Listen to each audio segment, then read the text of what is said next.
Guys अब हम पढ़ेंगे इस वीडियो में एक्टिविटी 6.8। एक्टिविटी 6.7 हम पढ़ चुके अपने लास्ट वीडियो में।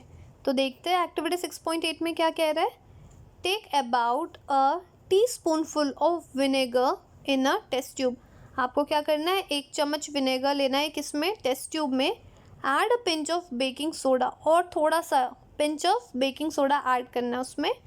You would hear a hissing sound, आपको कैसा साउंड आएगा, हिसिंग साउंड आएगा। और कह रहा है and you can see a bubble of gases coming out, और आप क्या देख सकते हो, बबल्स निकल रहे हैं। और आप क्या सुन रहे हो यहाँ पे, हिसिंग साउंड। इस चीज़ को ध्यान से सुनना है, काफ़ी इंपॉर्टेंट है ये चीज़। Pass this gas through a freshly prepare lime water, और ये जो गैस निकल रहा है, ये जो बबल्स निकल रहे हैं, इसको कैसे पास करना है, through a lime water as shown in figure 6.5। Next page पे मैं आपको दिखाती हूँ what happens to the lime water. Lime water में क्या होता है। तो कह रहा the change in the test tube is as follow. क्या होगा, विनेगर जो कि 1 चम्मच आपने लिया था यहाँ पे, 1 चम्मच। तो विनेगर को हम क्या बोलते हैं, एसिडिक एसिड भी बोलते हैं। उसमें क्या ऐड किया था हमने, बेकिंग सोडा। कितना, a pinch of baking soda, जिसको हम क्या बोलते हैं, सोडियम हाइड्रोजन कार्बोनेट भी बोलते हैं। तो क्या फॉर्मेशन होगा बच्चों, कार्बन डाइऑक्साइड और अदर सब्सटेंसेस। ये काफ़ी ज़्यादा इंपॉर्टेंट है क्योंकि क्वेश्चन काफ़ी बार पूछता है कि अगर विनेगर मीन्स एसिटिक एसिड को ऐड किस में कर रहे हैं, बेकिंग सोडा में, तो क्या फॉर्मेशन होगा, it means carbon dioxide and other substances. तो कह रहे the reaction between the carbon dioxide and the lime water, क्योंकि यहाँ पे क्या कहा गया था, जो गैस रिलीज हो रहा है बबल्स के फॉर्म में, उसको किससे पास करना है, लाइम वाटर में। तो अब हमारा गैस क्या मिला है यहाँ पे, कार्बन डाइऑक्साइड। इसको किसके साथ रिएक्ट कराना है हमें, लाइम वाटर में। तो देखते हैं क्या बन रहा है, carbon dioxide plus lime water क्या है, CaOH होल ट्वाइस है आपका लाइम वाटर का फॉर्मूला। ये क्या बनेगा हमें, calcium carbonate, that is CaCO3 plus H2O। बच्चों ये बहुत ज़्यादा इंपॉर्टेंट क्या है, ये रिएक्शन है, एग्जाम में बहुत बार आ चुका है ये। तो ये रिएक्शन को याद करना है। ये फिगर देखिए 6.5 कह रहा है setup to pass a gas through a lime water. ये क्या लिया हमने टेस्ट ट्यूब में, विनेगर और बेकिंग सोडा। यहाँ से जो गैस निकल रहा है डैट इज CO2, इसको क्या किया, लाइम वाटर के थ्रू हम पास करा रहे हैं। तो क्या मिला हमें, carbon dioxide, lime water that is CaOH whole twice, हमें फॉर्म हो रहा है calcium carbonate that is CaCO3 plus water. Clear है बच्चों।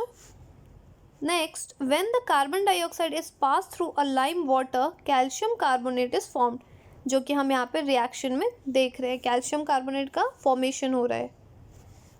Which makes a lime water milky, और ये जो लाइम वाटर है इसको कैसा कन्वर्ट कर देता है, ये मिल्की में कन्वर्ट कर रहा है। The turning of the lime water into milky is a standard test of carbon dioxide. तो आपसे क्वेश्चन पूछ सकता है कि standard test of carbon dioxide कैसे हो रहा है यहाँ पे। तो आप क्या बताओगे, ये जो कार्बन डाइऑक्साइड है जो पास कर रहे हैं किसके थ्रू, लाइम वाटर के पास, तो क्या हो रहा है, ये जो लाइम वाटर है इसको कैसे कन्वर्ट कर रहा है, ये मिल्की। तो जब ये मिल्की कन्वर्ट हो रहा है, इट मीन्स ये क्या हो गया, ये आपका स्टैंडर्ड टेस्ट है किस चीज़ का बच्चों, ये कार्बन डाइऑक्साइड का। You will use it in a chapter 10 to show that the air we breathe out is rich in carbon dioxide. तो ये हम चैप्टर 10 में पढ़ेंगे। इन एक्टिविटी 6.6 से लेकर 6.8 तक कह रहा है you saw that in each changes one और मोर न्यू सब्सटेंसेस वे फॉर्म। हम यहाँ क्या देख रहे हैं बच्चों, न्यू सब्सटेंसेस का फॉर्मेशन हो रहा है। In activity 6.6 the ash was a new substances formed when a magnesium was burned in air. तो हमने क्या देखा था एक्टिविटी 6.6 में, जब मैग्नीशियम रिबन को बर्न कर रहे थे तो हमें क्या मिला यहाँ पे, new substances that was ash. In activity 6.7 में क्या देखा है, the reaction of copper sulphate with a iron producer iron sulphate and copper. ये भी हमने देखा है। कह रहा both of these are new substances, तो ये दोनों क्या है, नए सब्सटेंसेस का फॉर्मेशन हो रहा है। कह रहा है copper was deposited on a shaving blade of iron, और कॉपर भी डिपॉजिट हो रहा है कहाँ पे, शेविंग ब्लेड ऑफ आयरन पे। इन एक्टिविटी 6.8 में vinegar and a baking soda together produce a carbon dioxide, और ये वाले में हम क्या देख रहे हैं कि विनेगर और बेकिंग सोडा को जब आप मिक्स कर रहे हो तो वो क्या प्रोड्यूस कर रहे हैं, they are producing carbon dioxide which in turns ये क्या कर रहा है, जो लाइम वाटर है इसको मिल्की में कन्वर्ट कर रहा है। Can you name a new substances formed in this reaction. कह रहा है तो न्यू सब्सटेंसेस क्या हो गया हमारा, कार्बन डाइऑक्साइड, और वो जब लाइम वाटर के साथ मिक्स हो रहा है तो क्या फॉर्मेशन हो रहा है, new substances, that is calcium carbonate. Fine बच्चों। Next is a change in which one or more new substances are formed is called a chemical change। तो chemical change में क्या होता है, एक से ज़्यादा new substances का formation हो रहा है, that is known as chemical change। A chemical change is also called a chemical reaction।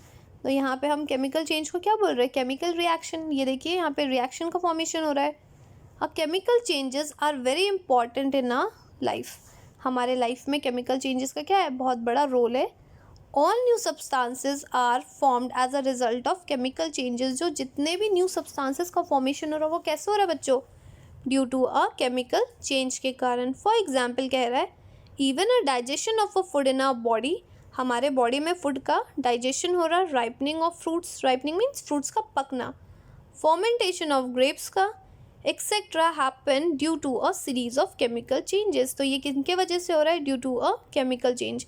इसलिए कह रहा है कि केमिकल चेंज क्या हो गया हमारे लाइफ में बहुत ज़्यादा इम्पॉर्टेंट है। A medicine is the end product of the chain of a chemical reaction. तो क्या कह रहा है, जो मेडिसिन है ये क्या हो गया, and product of chain of chemical reaction. कह रहे हैं यूजफुल न्यू मटेरियल, जैसे कह रहा है such as plastic and detergent are produce by a chemical reaction. Even जो हम यूज़ कर रहे हैं, डिटर्जेंट यूज़ कर रहे हैं, प्लास्टिक यूज़ कर रहे हैं, ये सारी चीज़ें भी कैसे हो रहा है, due to a chemical reaction के कारण हो रहा है। Indeed every new material is discover by studying a chemical changes. तो जितने भी न्यू सब्सटेंसेस का फॉर्मेशन हो रहा है वह किसके कारण हो रहा है, due to a chemical changes. तो देख रहे हो केमिकल चेंज कितना ज़्यादा इंपॉर्टेंट है। We have seen that one or more new substances are produced in a chemical change। जैसे यहाँ पे भी हमने केमिकल चेंज देखा है, तो यहाँ पे ज़रूरी नहीं कि सिर्फ एक सब्सटेंसेस का फॉर्मेशन हो रहा है, एक से ज़्यादा। जैसे एग्जांपल देखते हैं, कैल्शियम कार्बोनेट एंड वाटर, दो सब्सटेंसेस का फॉर्मेशन हो रहा है। कह रहे हैं in addition to new product the following में accompany a chemical change. Chemical change हो रहे हैं यहाँ पे। कह रहा है हीट, लाइट और एनी अदर रेडिएशन, जैसे UV rays that is ultraviolet for example may be given off or absorb। क्या हो रहा है यहाँ पे, हीट या लाइट कोई भी रेडिएशन आ रहा है तो ये क्या हो रहा है, या तो एब्जॉर्ब हो रहा है या तो गिवन ऑफ हो रहा है। कह रहे हैं साउंड में भी प्रोड्यूस, जैसे हमने लास्ट एक्टिविटी में देखा था ना, उसमें कैसा आया था, हिसिंग साउंड प्रोड्यूस हो रहा था।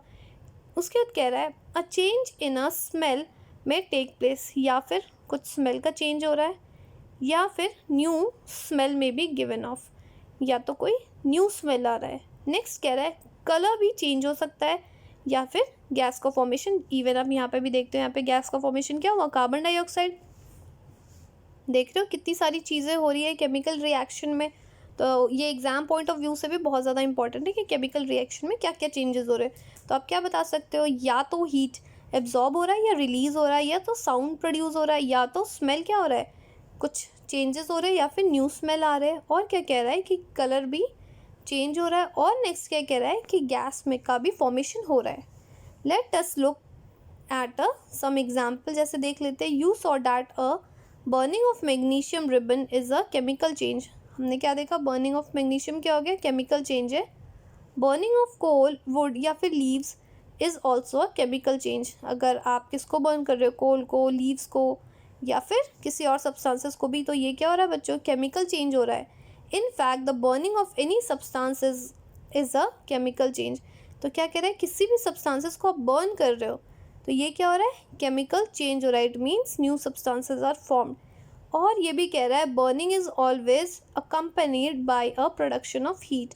आप जब भी किसी चीज़ को बर्न कर रहे हो तो वहाँ पे क्या हो रहा है, प्रोडक्शन ऑफ हीट। कह रहा है explosion of a firework is a chemical changes. Explosion किसका हो रहा है, फायरवर्क का, तो ये क्या हो रहा है, केमिकल चेंज हो रहा है। कह रहा है you know that such an explosion produces a heat, light, sound and unpleasant gases that pollute the atmosphere. कह रहा है यहाँ पे क्या हो रहा है, हीट का प्रोडक्शन हो रहा है, लाइट, साउंड या फिर अनप्लीजेंट गैसेस का। तो ये सारी चीज़ें क्या हो रही है, केमिकल चेंजेस हो रही है और ये भी क्या कर रहा है, जो गैसेज है ये एटमॉस्फेयर को पोल्यूट कर रहा है। That is why you are advise not to play with firework. इसलिए कहा जाता है कि फायर से हमें कोई भी चीज़ नहीं खेलना चाहिए। इवन दिवाली के भी टाइम पे आपको कहते हैं ना, क्रैकर्स कितने कम से कम हो या फिर कोशिश करना है नहीं जलाए, because it causes pollution. When some food gets spoiled, कुछ खाना ख़राब हो जाता है, it produces a foul smell, बहुत बुरा स्मेल आता है। आप खाने में भी देखो तो वो क्या होता है, बहुत बुरा स्मेल आएगा उसमें से। Shall we call this change a chemical change? तो ये जो चेंज हो रहा है तो क्या ये केमिकल चेंज है, इसमें स्मेल का चेंज हो रहा ना। सो कैन यू से this is a chemical change, तो क्या कहोगे, यस ये क्या हो गया, केमिकल चेंज है। You must have noticed that a slice of an apple acquire a brown color if it is not consumed immediately. कह रहा है कि अगर आप एप्पल को कट करके रख देते हो, उसके स्लाइसेस कट करके रख देते हो, थोड़ी देर बाद क्या देखते हो, उसके ऊपर ब्राउन कलर आ जाता है। अगर आप उसको तुरंत नहीं खाते हो, 15-20 मिनट्स, हाफ एन आवर छोड़ दोगे, उसके ऊपर कैसा लेयर आ जाएगा, ब्राउन कलर का। If you have not seen this change in a colour, cut a fresh slice of apple and keep it away for some time. अगर आपने नहीं देखा है तो एप्पल को कट करके थोड़ी देर के लिए रख दीजिए। Repeat the same activity with a slice of potato और ब्रिंजल। और ये एक्टिविटी को किसके साथ रिपीट करना है, पोटैटो और ब्रिंजल के साथ भी रिपीट करके देखिए। A change of the colour in these cases is due to a formation of new substances. तो ये जो कलर का जो चेंज हो रहा है वो किसके कारण हो रहा है, due to the formation of new substances के कारण कलर का यहाँ पे क्या हो रहा है, चेंजेस हो रहा है। कह रहा है are not these changes a chemical change. कह रहा है क्या ये केमिकल चेंज है, तो यस ये क्या हो गया बच्चों, हमारा केमिकल चेंज है। In chapter 5 you neutralized an acid with a base. हमने क्या देखा था वहाँ पे, neutralization reaction, that is acid को रिएक्ट किसके साथ कर रहे थे, बेस के साथ। कह रहा है is neutralization a chemical changes, क्या न्यूट्रलाइजेशन भी केमिकल चेंज है, तो यहाँ पे क्या होगा, यस, बिकॉज यहाँ पे भी क्या हो रहा है, न्यू सब्सटेंसेस का फॉर्मेशन हो रहा है। नेक्स्ट कह रहा है अ प्रोटेक्टिव शील्ड के बारे में। You must have heard of the ozone layer. Ozone layer के बारे में सबको पता है, जो हमारे एटमॉस्फेयर में, ये क्या करता है, it protect us from the harmful ultraviolet radiation which comes from sun. तो इसका काम क्या है, ओजोन लेयर का, ये प्रोटेक्ट क्या करता है हमें, यूवी रेज से, जो सन से आ रहा है। UV rays means ultraviolet radiation को बचाता है, सन से जो रेज निकल रही है। The ozone absorb the radiation and break down the oxygen. Ozone क्या करता है, एब्जॉर्ब करता है दिस रेडिएशन को and break down to oxygen. कह रहा है oxygen is different from ozone. Oxygen क्या हो गया, ओजोन से डिफरेंट है। कह रहा है can we call the breaking down of ozone a chemical change. क्या ओजोन का ब्रेकिंग डाउन ये केमिकल चेंज है। कह रहा है if ultraviolet radiation were not absorb by ozone, अगर ओजोन अल्ट्रावायलेट रेज को नहीं एब्जॉर्ब करेगा, it would reach the earth surface, ये कहाँ पहुँच जाएगा, अर्थ के सर्फेस तक पहुँच जाएगा, and cause harmful to us and the other life form. और ये क्या करेगा, जितने भी लाइफ ऑन अर्थ है सबको अफेक्ट करेगा। Ozone act as a natural shield against the radiation. तो रेडिएशन से बचने के लिए ओजोन क्या हो गया, एक तरफ से नेचुरल शील्ड है ये। यहाँ पे कह रहा है बूझो और पहेली, we learned in chapter 1 that a plant produces their food by a process called photosynthesis. कह रहा है कि हमने चैप्टर 1 में पढ़ा था कि प्लांट अपना खाना कैसे बना रहा है, by the process called photosynthesis. Can we call a photosynthesis is a chemical change? तो क्या केमिकल चेंज हम बता सकते हैं फोटोसिंथेसिस में हो रहा है, तो यस, क्योंकि फोटोसिंथेसिस में क्या हो रहा है, जितने भी सराउंडिंग्स में रॉ मटेरियल्स है, प्लांट क्या करता है, उसे यूटिलाइज करता है, and with the help of sunlight, और लीव्स में क्या प्रेजेंट होता है, क्लोरोफिल, वहाँ पे क्या प्रोसेस चल रहा है, डैट इज़ फोटोसिंथेसिस, और वहाँ पे क्या हो रहा है, फूड का फॉर्मेशन हो रहा है। कह रहा है पहेली said that even our digestion is a chemical change. कह रहा है जो फूड का जो डाइजेशन हो रहा है वो भी केमिकल चेंज है, तो क्या कहोगे, yes, digestion of food is also a chemical change. अब हमने फिजिकल चेंज और केमिकल चेंज के बारे में तो पढ़ लिया, लेकिन एग्ज़ाम में अगर आपको डिफ्रेंशिएशन के फॉर्म में आ रहा है तो आप कैसे बताओगे, इसलिए मैं आपको बता देती हूँ। ये देखिए एग्ज़ाम में ये बिल्कुल आएगा, बहुत इंपॉर्टेंट है। तो फिजिकल चेंज क्या है, अ physical change is a change of a matter that occurs without changing the chemical composition of a matter. तो फिज़िकल चेंज में किसी सब्सटेंसेस का केमिकल कॉम्पोजिशन चेंज नहीं हो रहा है। लेकिन क्या कह रहा है, chemical change is a change of a chemical composition of matter. Matter का क्या हो रहा है, केमिकल कॉम्पोजिशन चेंज हो रहा है। नेक्स्ट कह रहा है जो फिज़िकल चेंज है ये क्या होता है, यूजली रिवर्सिबल, और ये क्या होता है, यूजली इरिवर्सिबल। आप दोबारा से उसको पहले की तरह फॉर्म नहीं कर सकते हो। यहाँ कह रहा है new products are not formed, ये तो हमें बहुत अच्छे से पता है। और यहाँ पे क्या कह रहा है, केमिकल चेंज में न्यू प्रोडक्ट्स आर फॉर्म, तो ज़रूरी नहीं है सिर्फ एक भी हो सकता है या एक से अधिक भी हो सकता है। Next is some changes occur when heating और कूलिंग इज डन। कुछ चेंजेस हो रहा है जब आप हीट कर रहे हो या कूल कर रहे हो। यहाँ पे क्या कह रहा है, केमिकल चेंज में, केमिकल चेंजेस, इसमें चेंजेस ऑलवेज इन्वॉल्व एब्जॉर्प्शन और रिलीज ऑफ एनर्जी। यहाँ पे क्या हो रहा है, या तो एनर्जी का एब्जॉर्प्शन होगा या उसका रिलीज होगा।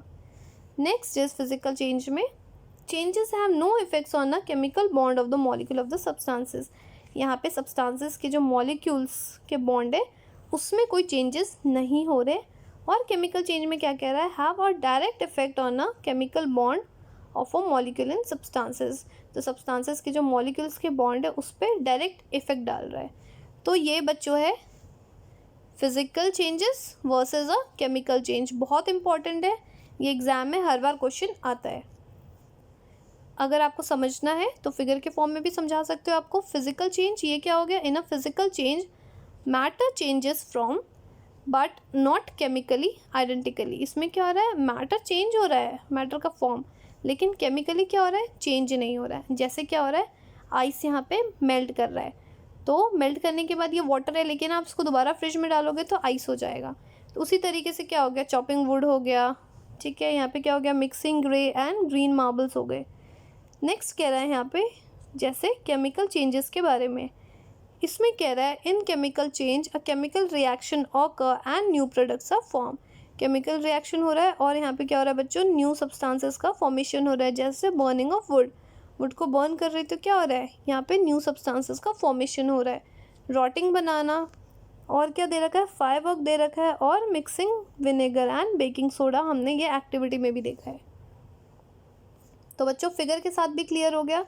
नेक्स्ट दे रखा है 6.3 that is rusting of iron. ये पढ़ेंगे बच्चों हम अपने नेक्स्ट वीडियो में।